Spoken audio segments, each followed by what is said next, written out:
Jam dinding menunjukkan pukul 23.17 saat Fajar baru membuka pintu rumah.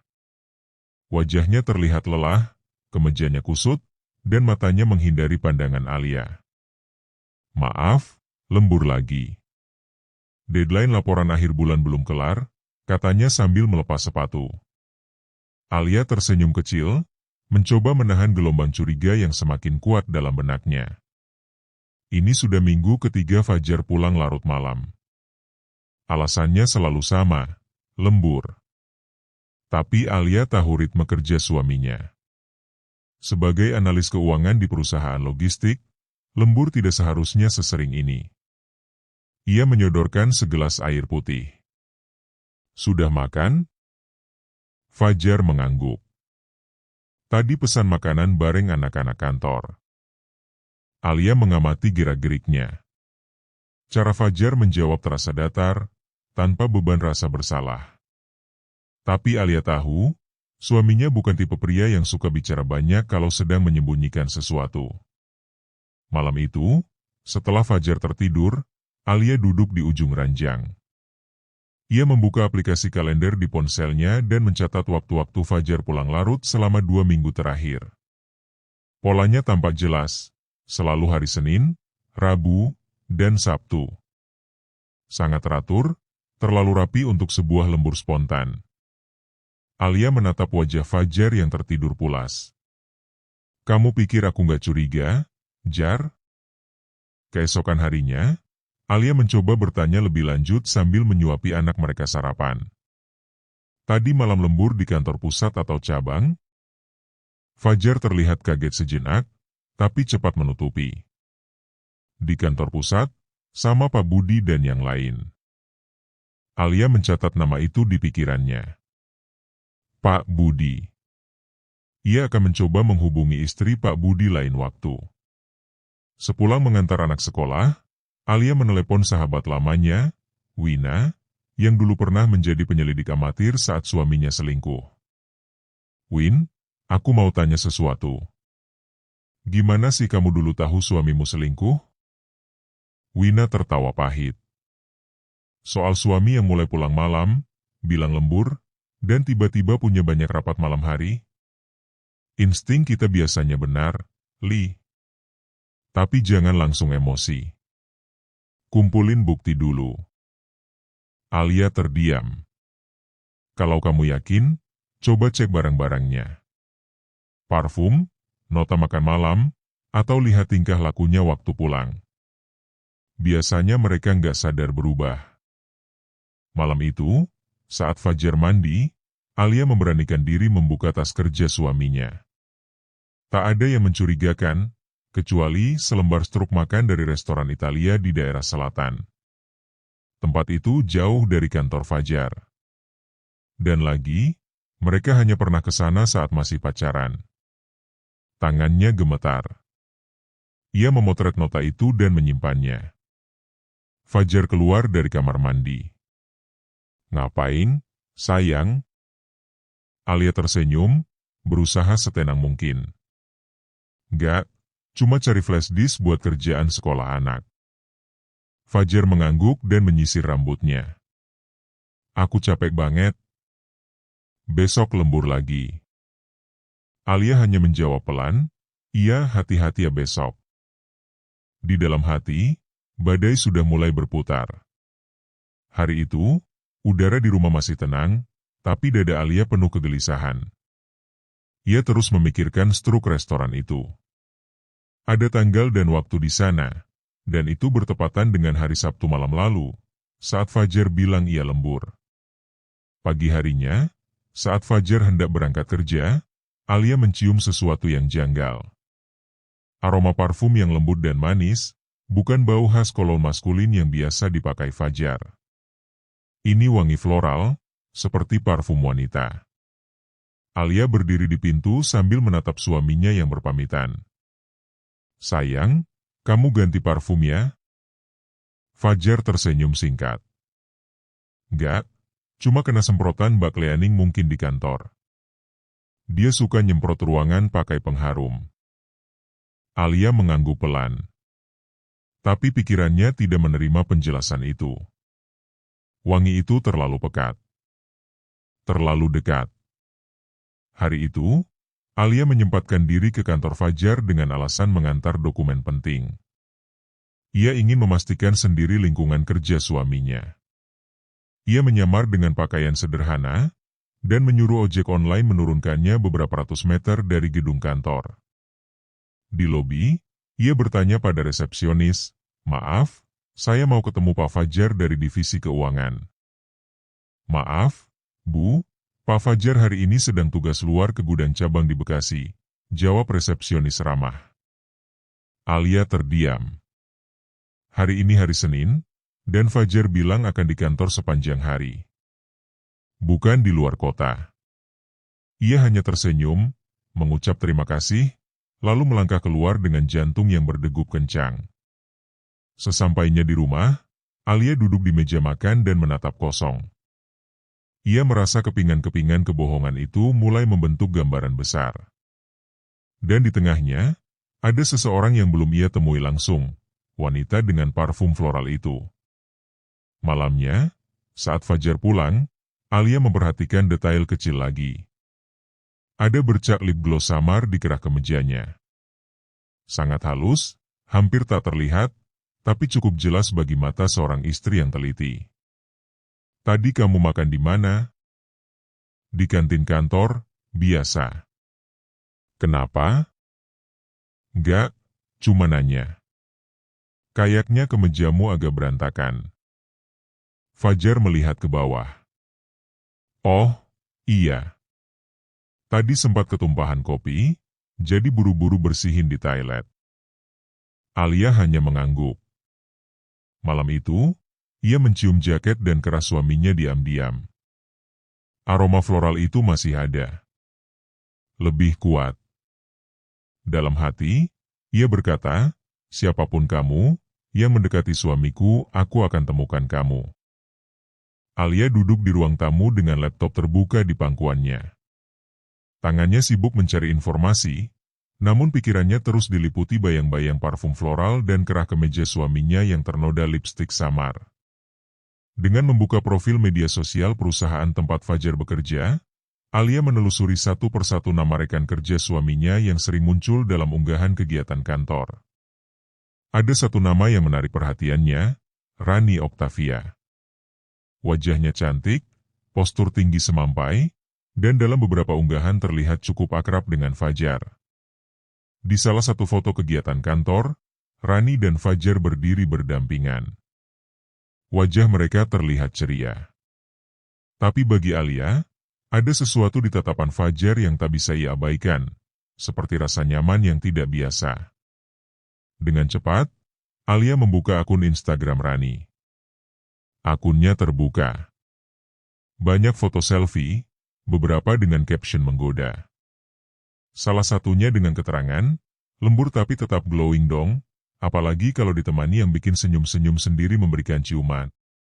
Tanggal postingannya sama dengan malam Sabtu saat Fajar pulang lewat tengah malam dan berkata ada kerjaan mendadak. "Kau, ya?" "Rani," desis Alia. Keesokan paginya, Alia menyuruh Wina datang ke rumah. Ia menunjukkan semua temuan barunya. "Ini udah cukup jadi bukti awal. Tapi kamu harus pastikan. Kalau bisa, temui dia langsung. Atau ikuti Fajar." Alia mengangguk pelan. Ia tahu waktunya akan datang. Hari itu, saat membereskan cucian, Alia menemukan selembar catatan kecil terselip di kantong celana Fajar. Kertas kecil bertuliskan, "Jangan lupa mampir nanti, aku udah masak kesukaan kamu. R." Alia menggenggam kertas itu kuat-kuat. Rasanya seperti tertampar. Bukan hanya fisik, tapi juga batinnya yang terkoyak. Malamnya, saat Fajar sudah tidur, Alia kembali membuka ponsel suaminya. Kali ini, ia menunggu momen saat Fajar lupa mengunci. Dan benar, sebuah notifikasi dari aplikasi pesan muncul, dari kontak bernama R. Bunga Sakura. Alia membuka dengan cepat. R. Bunga Sakura, Besok jangan lupa bawa jaket kamu yang biasa.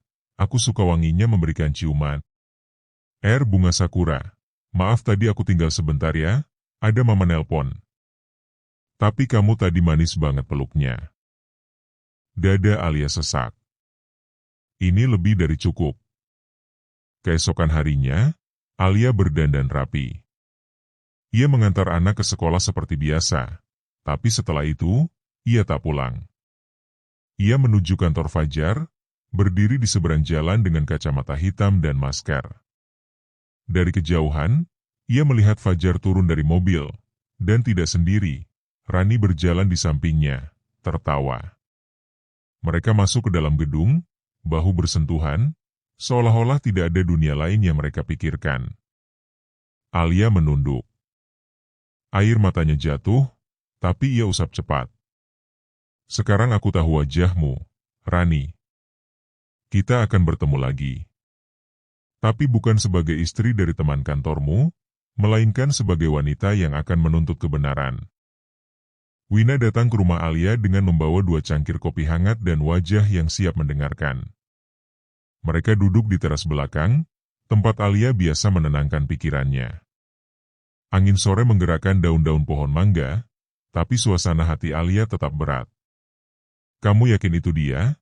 Tanya Wina sambil menyeruput kopi. Alia mengangguk pelan. Namanya Rani. Teman kantor Fajar. Aku udah lihat foto-foto mereka, dan aku juga lihat mereka masuk bareng ke kantor kemarin. Terlalu dekat, terlalu mesra. Wina menarik napas dalam.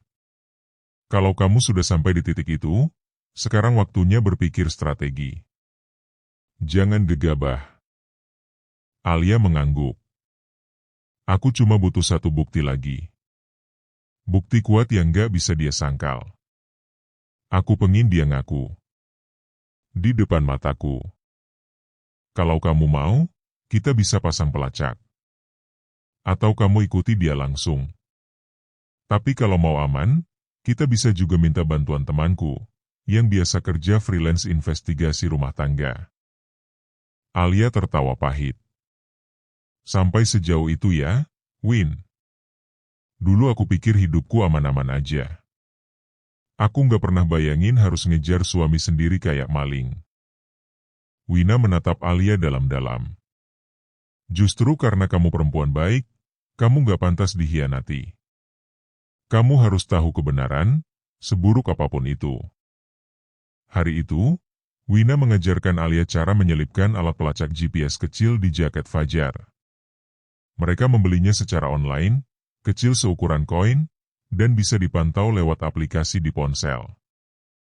Beberapa hari kemudian, saat Fajar lengah, Alia berhasil menyelipkannya ke jaket favorit Fajar yang biasa dipakai saat lembur. Hatinya berdebar. Kini ia hanya perlu menunggu waktu. Malam itu, saat Fajar pamit karena ada pekerjaan mendadak, Alia tersenyum dan mengantarkannya sampai pintu. Begitu pintu tertutup, Alia langsung membuka aplikasi pelacak. Titik merah bergerak menjauh dari rumah, menuju arah yang tidak menuju kantor. Ia menyalakan fitur perekam layar. Setiap detik direkam. Mobil Fajar berhenti di kawasan perumahan sederhana, lalu bergerak lagi, lalu berhenti total di satu titik. Kos, bisik Alia lirih. Wina yang masih ada di rumah langsung berdiri. Mau kita samperin sekarang? Alia menggeleng. Belum. Aku belum siap. Tapi setidaknya sekarang aku tahu. Hari-hari berikutnya, titik GPS itu kembali ke tempat yang sama tiap Rabu dan Sabtu malam. Tak ada lagi keraguan. Suatu sore, Alia dan Wina duduk di mobil mengintai dari kejauhan. Mereka melihat Fajar keluar dari mobil, membawa kantong plastik makanan. Ia mengetuk pintu sebuah kamar kos, lalu disambut oleh Rani, berbalut daster dan senyum hangat yang membuat darah Alia mendidih. Kamu gak sendiri, Li. Aku di sini. Kapanpun kamu siap, kita lakukan, kata Wina sambil menggenggam tangan Alia. Alia menatap lurus ke arah kos itu. Sebentar lagi, Win. Sebentar lagi aku akan buka semua topeng mereka. Hari Sabtu datang dengan langit mendung dan suasana rumah yang sunyi. Alia menyuapi anak sematawayangnya sarapan, sesekali menatap jam dinding dengan gelisah. Fajar sedang berada di kamar, bersiap-siap pergi. Sayang, aku lembur ya hari ini. Kayaknya bakal pulang malam, ujar Fajar sambil memakai jaket yang sudah ditanami pelacak oleh Alia. Alia tersenyum lembut. Gak apa-apa. Yang penting hati-hati. Kamu dan si kecil jaga rumah baik-baik. Kalau capek, jangan nungguin aku ya. Iya, balas Alia, menatap suaminya masuk mobil dan pergi. Tapi kali ini, ia tidak akan hanya menunggu. Hari ini, ia memutuskan untuk mengikuti. Wina sudah menunggu di ujung gang dengan mobilnya. Begitu mobil Fajar melintas, mereka mulai membuntuti dari kejauhan. GPS di ponsel Alia menunjukkan titik yang perlahan menjauh dari pusat kota dan menuju kawasan padat pinggiran. Dia nggak ke kantor, desis Alia. Fajar berhenti di minimarket, lalu keluar membawa kantong plastik, mungkin makanan dan minuman. Setelah itu, mobilnya meluncur lagi dan berhenti di tempat yang sudah dikenali Alia, kos-kosan tempat Rani tinggal. Dari balik kaca mobil, Alia menyaksikan Fajar mengetuk pintu kamar Rani. Tak lama, pintu terbuka. Rani muncul, mengenakan baju santai dengan rambut digelung. Mereka berpelukan sebentar. Lalu pintu tertutup. Alia memalingkan wajah, mencoba menahan napas yang berat. Kita pulang, Win. Aku nggak kuat lihat lebih lama. Dalam perjalanan pulang, Alia menangis dalam diam. Wina mengusap punggungnya. Kamu kuat, Li. Kamu udah selangkah lebih dekat ke kebenaran. Sampai di rumah, Alia langsung masuk kamar dan duduk di lantai. Ia membuka galeri ponselnya, foto demi foto Fajar dan Rani, titik GPS, rekaman suara. Semua sudah cukup untuk membongkar semua. Malam harinya, Fajar pulang dengan senyum tipis dan jaket yang masih wangi parfum wanita. Ia langsung mandi, lalu rebahan di samping Alia. Lemburnya gimana? Tanya Alia dengan suara lembut. Capek banget. Hari ini full ngerjain laporan. Gak sempat makan. Alia hanya tersenyum, mengusap lengan suaminya. Makasih udah kerja keras ya. Di balik senyum itu, hatinya mulai menyusun skenario penggerebekan. Ia tahu waktunya hampir tiba. Dan kali ini, dia yang akan memimpin. Hari Minggu pagi, Alia duduk di meja makan dengan pandangan kosong. Di hadapannya, roti bakar dingin dan secangkir teh yang sudah kehilangan hangatnya. Di dalam kepalanya, skenario penggerebekan terus berputar. Wina datang membawa secari kertas dan peta lokasi. Ini kos Rani. Aku udah cek. Dia selalu ada di sana hari Minggu siang. Fajar juga sering ke sana tiap weekend. Alia mengangguk pelan. Aku akan ke sana. Sendiri. Kali ini aku yang harus lihat semuanya dari dekat. Pukul 1 siang, Alia menyusuri jalan sempit menuju deretan kos-kosan yang tampak tua namun masih ramai dihuni. Ia mengenakan jilbab lebar, masker, dan kacamata hitam. Di tangannya, ponsel yang sudah siap merekam. Ia memarkirkan motor pinjaman Wina di ujung gang, lalu menyusuri lorong kos yang lembab. Di depan kamar nomor 7, ia melihat sepatu Fajar. Jantung Alia berdegup kencang. Ia mendekat, telinganya ditempelkan ke daun pintu. Suara tawa perempuan. Suara Fajar menyebut nama Rani. Dan desahan yang tak bisa disalahartikan. Alia menggigit bibirnya sendiri, tangannya gemetar menahan emosi. Dengan nafas tercekat, ia mengaktifkan kamera dan mulai merekam. Tak menunggu lama, Alia mengetuk pintu keras-keras. "Fajar, buka. Aku istrimu." Di dalam, terdengar suara benda jatuh dan panik. Pintu terbuka perlahan. Fajar, dengan wajah pucat dan rambut acak-acakan, berdiri di hadapannya. "Alia, ngapain kamu di sini?" "Aku mau lihat sendiri pengkhianatanmu." Alia mendorong pintu dan masuk. Di dalam, Rani menutupi tubuhnya dengan selimut, wajahnya panik. Kos itu berantakan, dengan 2 gelas kopi, makanan sisa, dan parfum menyengat. "Ini yang kamu sebut lembur? Di sini kamu kerja keras tiap malam, Fajar?" "Alia, aku bisa jelasin." "Jangan bohong lagi. Aku udah tahu semuanya. Dari GPS, dari parfum, dari rekaman suara kamu di mobil. Aku tahu kamu selingkuh." Rani mencoba bicara, tapi Alia menunjuk ke arahnya. "Kamu perempuan gak tahu diri.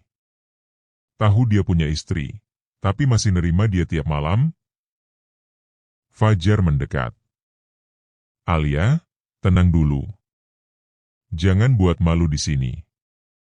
Kita bisa bahas di rumah." "Enggak. Aku mau semua orang tahu siapa kamu. Aku mau kamu lihat sendiri apa rasanya dikhianati." Alia keluar kamar sambil merekam wajah keduanya. Beberapa penghuni kos mulai keluar dan melihat keributan itu. "Ini suamiku. Dan dia selingkuh sama cewek ini. Di kos ini. Tiap malam." Fajar mengejar Alia, merebut ponsel dari tangannya, tapi Alia cepat menepis. "Kalau kamu berani nyentuh aku lapor polisi." Alia berlari ke motor dan pergi. Dadanya sesak, tapi di balik semua itu, ia merasa kuat. Ia telah melihat semuanya dengan mata kepala sendiri. Dan ia tidak akan diam lagi. Sesampainya di rumah, Alia memeluk anaknya erat-erat. Air matanya mengalir. Tapi bukan lagi karena sakit. Karena kini ia tahu, ia tidak akan membiarkan dirinya dilukai lebih jauh. Pagi harinya, video penggerebekan itu sudah tersebar di grup RT, bahkan mulai masuk ke media sosial lokal. Meski Wina tak berniat menyebarkannya, ada satu warga yang merekam dari kejauhan dan mengunggahnya. Alia duduk di ruang tamu rumah orang tuanya. Ia sudah pergi dari rumah sejak subuh. Matanya sembab, tapi tatapannya kosong. Fajar menelepon berkali-kali, tapi tak satu pun diangkat. Di grup WhatsApp keluarga besar, foto-foto tangkapan layar video mulai muncul. Ada yang bertanya dengan sopan, ada yang menyindir, ada yang mengejek. Dunia Alia seolah runtuh di siang bolong. Wina duduk di sampingnya, mencoba menguatkan. "Kamu sudah melakukan hal yang benar, Li. Dia yang salah. Dia yang mengkhianati." Fajar datang ke rumah orang tua Alia malam itu. Membawa bunga, membawa air mata, membawa penyesalan.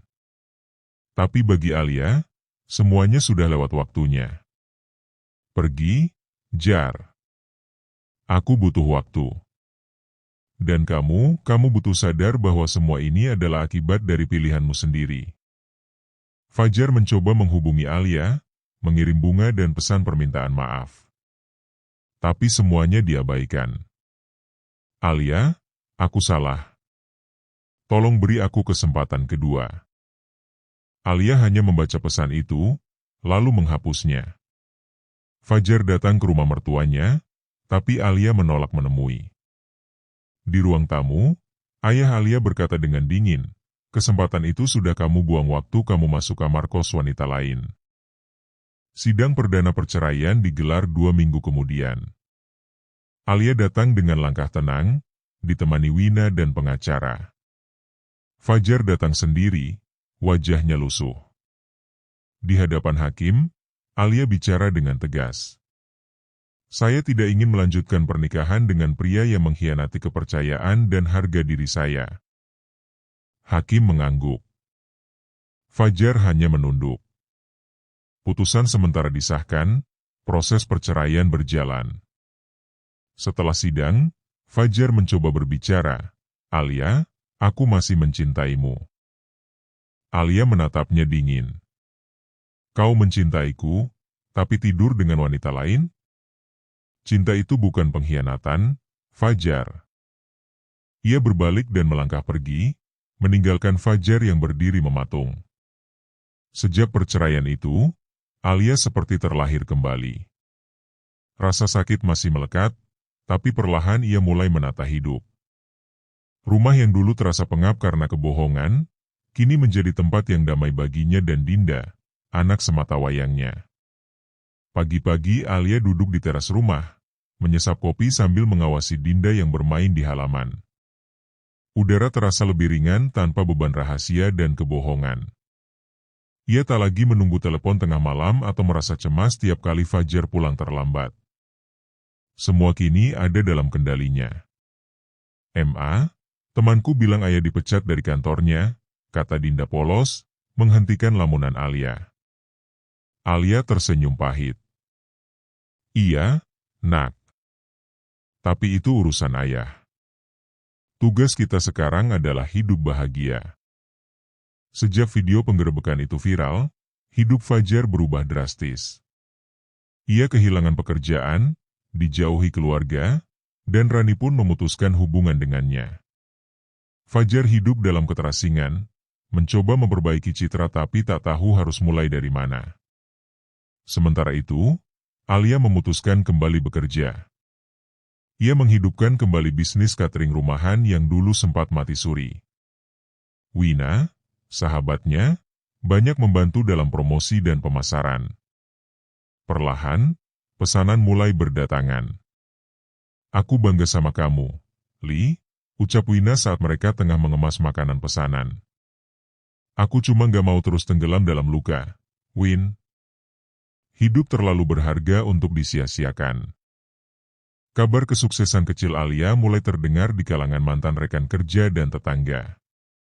Beberapa klien bahkan menawarkan kerja sama tetap. Ia bukan hanya bangkit, tapi berkembang. Di sisi lain, Fajar mencoba menghubungi Alia. Pesan demi pesan ia kirimkan, mengungkapkan penyesalan, meminta maaf, dan berharap bisa bertemu Dinda. Tapi Alia belum siap membuka pintu itu. Suatu sore, Fajar nekat datang ke rumah. Ia berdiri di depan pagar dengan wajah lusuh dan mata sembab. "Aku cuma ingin lihat Dinda sebentar saja," katanya pelan. Alia menatapnya lama. Dalam hatinya berkecamuk rasa marah, iba, dan ragu. Tapi ia ingat satu hal penting, Dinda berhak mengenal ayahnya, meskipun pria itu telah menyakiti ibunya. Besok, hari Minggu. Jam 3 sore. Di taman dekat sekolah Dinda.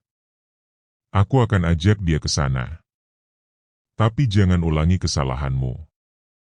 Fajar mengangguk pelan, lalu pergi tanpa banyak bicara. Pertemuan di taman itu menjadi awal baru. Bukan untuk mereka sebagai suami istri, tapi sebagai orang tua dari anak yang harus tumbuh dengan cinta, bukan kebencian. Setelah hari itu, Alia merasa lebih ringan. Ia belajar bahwa memaafkan bukan berarti melupakan atau menerima kembali, tapi membebaskan diri dari belenggu dendam. Ia melanjutkan hidup dengan kepala tegak, dengan luka yang sudah berubah menjadi kekuatan. Setahun telah berlalu sejak perceraian itu. Waktu seakan memberi ruang bagi Alia untuk menyembuhkan luka dan memperbaiki hidup.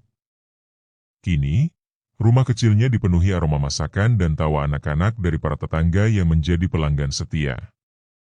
Bisnis catering Alia berkembang pesat. Ia bahkan menyewa 2 pegawai tetap untuk membantu memasak dan mengantar pesanan. Dalam komunitasnya, ia dikenal sebagai ibu tangguh yang mampu bangkit dari keterpurukan. "Bu Alia, pesanan dari kantor kecamatan minta ditambah porsi lagi untuk minggu depan," ujar Sari, pegawainya. Alia tersenyum. Alhamdulillah. Kita siapin yang terbaik ya, Sar. Dinda tumbuh menjadi anak yang ceria. Meski tidak lagi tinggal bersama ayahnya, Alia memastikan anaknya tetap merasakan kasih sayang dari dua orang tua. Fajar kini rutin menemuinya setiap 2 minggu sekali, dan mereka selalu bertemu di tempat netral, taman, restoran keluarga, atau rumah Wina. Hubungan Alia dan Fajar tak lagi diwarnai kemarahan. Kini yang tersisa hanya sisa-sisa masa lalu yang perlahan berubah menjadi pelajaran. Sore itu, Wina mengajak Alia ke sebuah acara seminar kewirausahaan perempuan. Di sana, Alia diundang naik ke panggung untuk membagikan kisah hidupnya. Saya pernah berada di titik terendah, ditinggalkan, dikhianati. Tapi saya percaya, perempuan tidak diciptakan untuk menjadi korban selamanya. Kita punya pilihan untuk bangkit dan jadi cahaya, bukan hanya untuk diri sendiri, tapi juga untuk orang lain. Tepuk tangan bergemuruh. Wina memeluk Alia dengan bangga. Di akhir acara, seorang pria parubaya dari Dinas Koperasi menghampiri Alia. Bu Alia, saya tertarik bantu pengembangan usaha ibu lewat program pelatihan dan bantuan modal. Apakah ibu bersedia ikut? Mata Alia berkaca-kaca. Tentu, Pak. Saya siap berkembang lebih jauh. Malam harinya, di ruang tamu rumahnya yang hangat, Alia duduk bersama Dinda. "Ma, kamu capek ya hari ini?" tanya Dinda sambil membelai tangan ibunya. "Capek, tapi bahagia. Soalnya mama punya kamu." Alia menatap langit-langit kamar, tersenyum dalam diam. Dulu, dia hanya melihat kegelapan dari pengkhianatan Fajar. Kini, dia tahu bahwa dari luka, bisa tumbuh cahaya yang menguatkan, yang menuntunnya menuju versi terbaik dari dirinya sendiri. Di sebuah pagi yang tenang, Fajar duduk di warung kopi dekat kantor lamanya. Matanya menatap kosong ke arah jalanan. Rani tak lagi bersamanya. Hubungan yang dulu penuh gairah kini menguap bersama kenyataan. Ia kehilangan keluarganya, harga dirinya, dan ketenangan. Setelah bercerai dari Alia, karirnya menurun drastis. Rekan-rekan kerja menjauh. Rani meninggalkannya setelah sadar Fajar bukan sosok ideal seperti dalam bayangannya. Hidup Fajar kini hampa, meski ia masih sesekali melihat Dinda. Sementara itu, Alia semakin bersinar. Undangan menjadi pembicara dan pelatih UMKM datang silih berganti. Ia kini tengah menyiapkan cabang catering keduanya di kota sebelah. Meski kesibukan menyita banyak waktu, hatinya jauh lebih damai. Suatu hari, di acara reuni SMA, Alia bertemu seseorang dari masa lalunya. Arfan, sahabat semasa putih abu-abu yang dulu sempat menyukai Alia diam-diam. "Alia? Astaga, kamu masih secantik dulu," sapa Arfan ramah. Alia tertawa kecil. "Wah, Arfan.